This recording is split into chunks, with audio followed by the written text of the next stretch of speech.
Bismillahirrahmanirrahim. Assalamualaikum warahmatullahi wabarakatuh. Selamat siang semuanya. Alhamdulillahirrahmanirrahim. Pada siang hari ini kita bisa melanjutkan kegiatan Matsama kita walaupun masih dalam keadaan online. Ya, perkenalkan, saya Asep Wahyudin, salah seorang guru di Mandua Kuningan.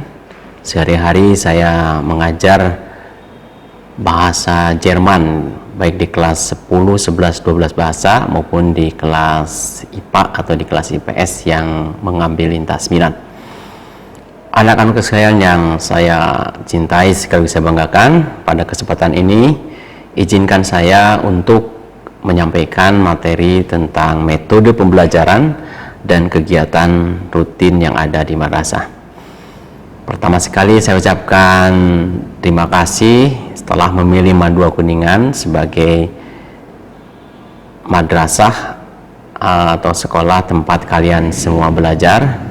Selamat datang di Mandaku. Mudah-mudahan ini pilihan yang tepat bagi kalian untuk meraih cita-cita kalian di masa yang akan datang, ya. Kembali ke materi, ya. Yang pertama yang akan saya sampaikan adalah langkah-langkah konkret dalam metode pembelajaran di madrasah. Tentu saja kegiatan belajar dimanapun secara umum sama, tetapi khusus di madrasah ada beberapa hal yang tentu saja berbeda, ya. Baik itu teman-teman kalian yang hampir semua mungkin baru atau sebagian sama, para pengajar yang akan nanti bersama-sama belajar dengan kalian juga pastinya berbeda, suasananya juga berbeda, dan saat ini kalian juga di usia yang sudah mulai dewasa, ya. Jadi segalanya berbeda. Oleh karena itu metode pembelajaran yang akan kalian gunakan di madrasah ini mudah-mudahan bisa berubah dalam arti menjadi lebih baik dibandingkan saat kalian belajar di SMP atau MTS sebelumnya. Ya, metode pembelajaran secara singkat artinya adalah langkah-langkah konkret untuk memudahkan kegiatan belajar mengajar untuk meraih tujuan pembelajaran. Setiap kita belajar, baik itu online maupun offline, tentu saja kita memiliki tujuan. Tujuan utamanya adalah kita memahami materi yang disampaikan. Nah, kita harus menguasai metode atau teknik supaya materi yang disampaikan oleh Bapak Ibu guru atau yang sama-sama kita pelajari bersama teman itu bisa kita kuasai. Secara umum ada 3 jenis metode pembelajaran, yaitu yang pertama adalah pemberian informasi. Ini yang paling simpel, yang saat pandemi seperti sekarang ini tidak bisa langsung dirasakan oleh anak didik karena kita belajar secara online. Bapak Ibu guru kesulitan ketika harus mengupload video karena kuota yang digunakan juga banyak, ya. Metode ini yang paling simpel, di mana Bapak Ibu guru memberikan ceramah atau tanya jawab langsung atau mendemonstrasikan kegiatan pembelajarannya.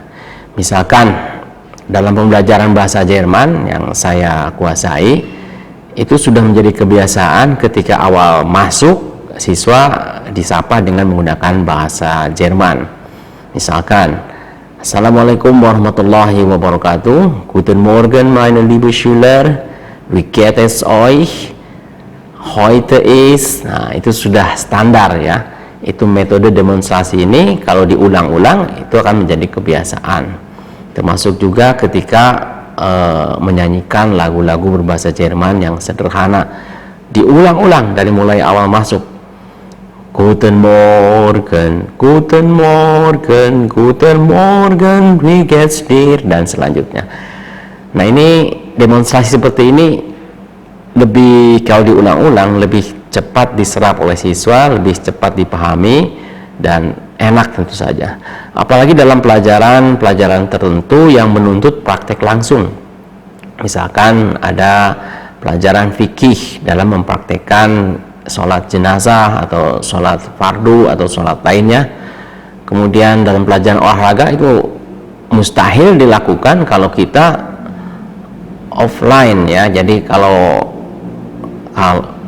online gitu ya. Jadi kalau kita belajar olahraga misalkan basket atau futsal ya, kita langsung melaksanakan kegiatan itu dengan praktek langsung. Nah, seperti itu ya.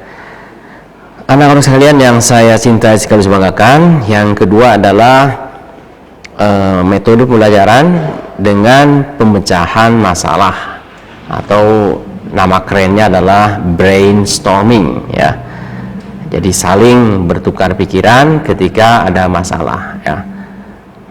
Hampir setiap pelajaran bisa menggunakan metode pemecahan masalah ini. Misalkan dalam pelajaran sosiologi, bagaimana memecahkan masalah kecanduan main game bagi anak-anak ketika pelajaran online dilaksanakan. Karena perlu kita akui bahwa saat ini anak hampir 24 jam memegang HP ya. Mungkin dalam prakteknya untuk belajar hanya beberapa menit saja. Di luar itu selain main game, anak juga kecanduan hal-hal yang kurang bermanfaat ya. Bagaimana mengatasinya? Kemudian ada ada ide itu, ide ini untuk memecahkan masalah tersebut. Kemudian juga dalam pemecahan masalah ini ada metode diskusi kelompok ya. Kemudian ada debat, ada seminar, ada simposium ya.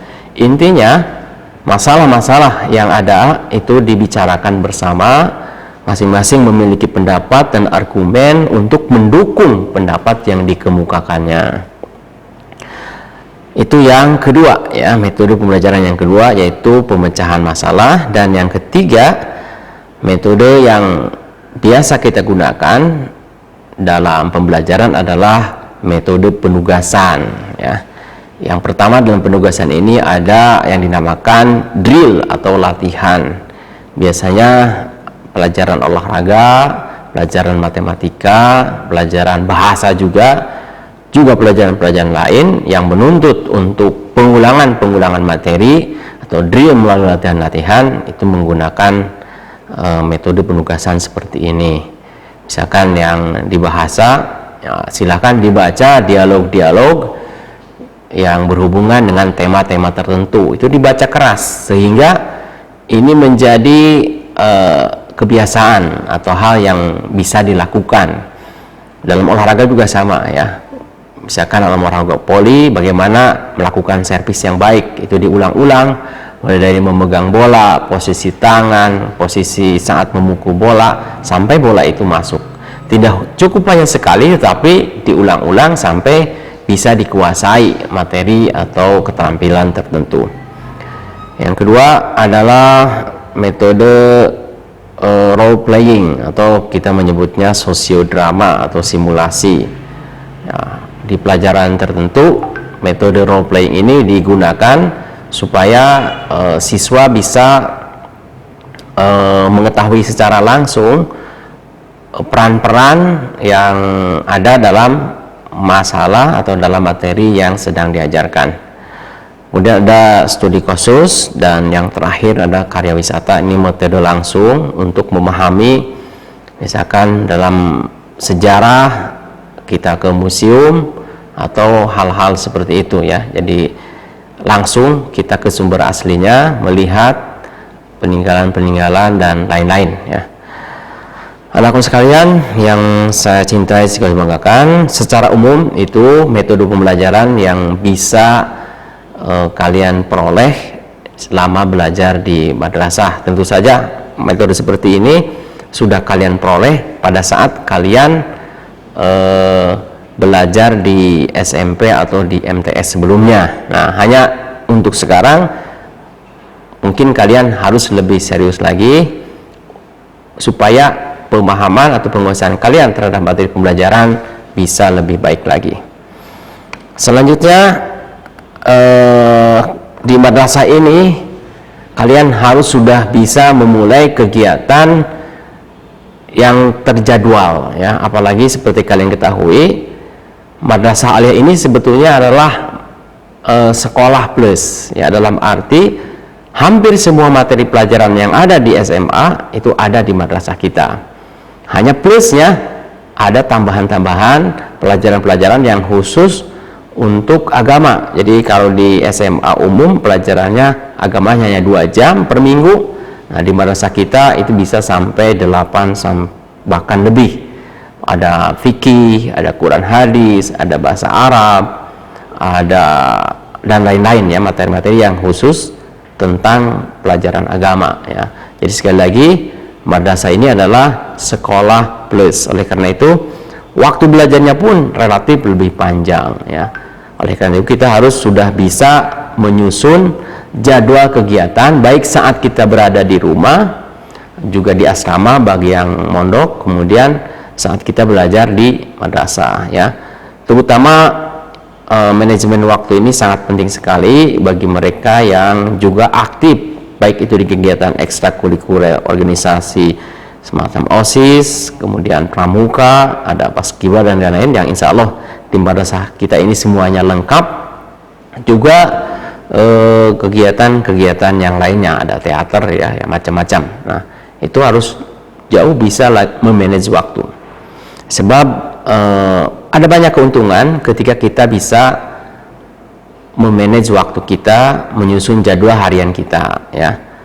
Yang pertama, sebelumnya saya ingin mengutip pernyataan atau nasihat dari Imam Syafi'i, yaitu sibukkan dirimu dengan hal-hal positif, jika tidak setan akan menyibukkan dirimu dengan hal-hal negatif. Nah, beliau berwanti-wanti kepada kita terutama generasi muda untuk menyibukkan diri kita dengan hal-hal yang baik, yang positif, supaya kita terhindar dari hal-hal yang negatif ya.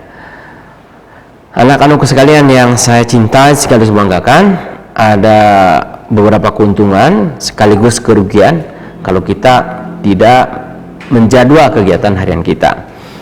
Keuntungan yang pertama adalah kita bisa memanfaatkan waktu dengan sangat efektif. Ketika kita menyusun jadwal dari mulai bangun pagi, sholat tahajud, sholat subuh, tadarus Quran, kemudian bersiap untuk ke madrasah, kegiatan di madrasah, setelahnya kita ada kegiatan ini itu waktu lebih tertata, lebih efektif ya. Sebaliknya kalau waktu tidak ditata seperti itu, akan banyak waktu yang terbuang percuma ya.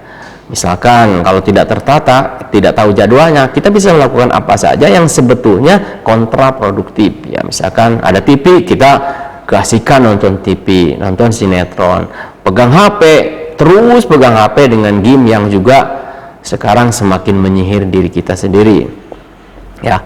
Seperti itu ya. Jadi kegiatan yang terjadwal insya Allah membuat waktu kita yang kita lalui akan lebih efektif. Yang kedua, dengan jadwal kegiatan kita lebih produktif ya. Kegiatan-kegiatan yang terjadwal itu insya Allah manfaatnya kembali kepada diri kita, produktif ya, tidak kontraproduktif ya, gitu.